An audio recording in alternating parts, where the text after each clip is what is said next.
Hello guys, welcome back to my channel. What is an array? An array is a collection of items of same data type stored at contiguous memory locations. This makes it easy to calculate the position of each element by simply adding an offset to base value, the memory location of the first element of the array generally denoted by the name of the array.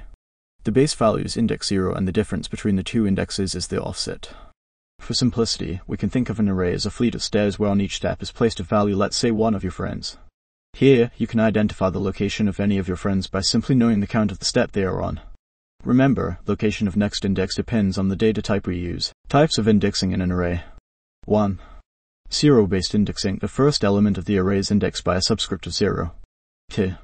One-based indexing. The first element of the array is indexed by the subscript of 1. 3. N-based indexing. The base index of an array can be freely chosen.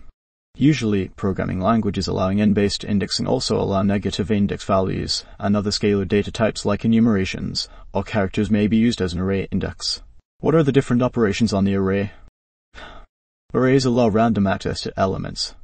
This makes accessing elements by position faster. Hence, operation like searching, insertion, and access becomes really efficient. Array elements can be accessed using loops. Insertion in array. We try to insert a value to a particular array index position. As the array provides random access, it can be done easily using the assignment operator. Time complexity constant to insert a single element. And linear to insert all the array elements. Access elements in array. Accessing array elements become extremely important in order to perform operations on arrays. Time complexity is constant time. Searching an array.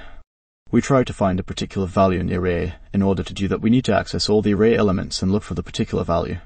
Time complexity is linear time. Types of arrays. 1. One-dimensional array. 2. Multidimensional array. One-dimensional array. 1. It is a list of the variable of similar data types. 2. This allows random access and all the elements can be accessed with the help of their index. 3. The size of the array is fixed. 4. For a dynamically sized array, vector can be used in C++. Multidimensional array. 1. It is a list of the variable of the same data type. 2. It also allows random access and all the elements can be accessed with the help of their index. 3. It can also be seen as a collection of 1D arrays. It is also known as the matrix. 4. Its dimension can be increased from 2 to 3 and 4 so on. 5. They all are referred to as a multi-dimension array. 6. The most common multidimensional array is a 2D array. Advantages of array data structure. 1. Arrays store multiple data of similar types with the same name. 2. It allows random access to elements. 3. As the array is of fixed size and stored in contiguous memory locations, there is no memory shortage or overflow. 4. It is helpful to store any type of data with a fixed size.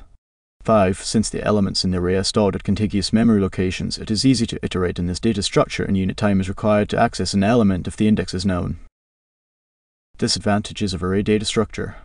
1. The size of the array should be known in advance. 2. The array is a static data structure with a fixed size, so the size of the array cannot be modified further and hence no modification can be done during runtime.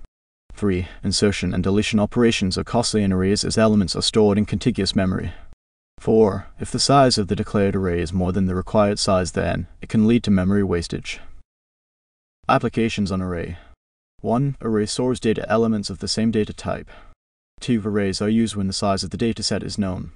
3. Used in solving matrix problems. 4. Applied as a lookup table in computer.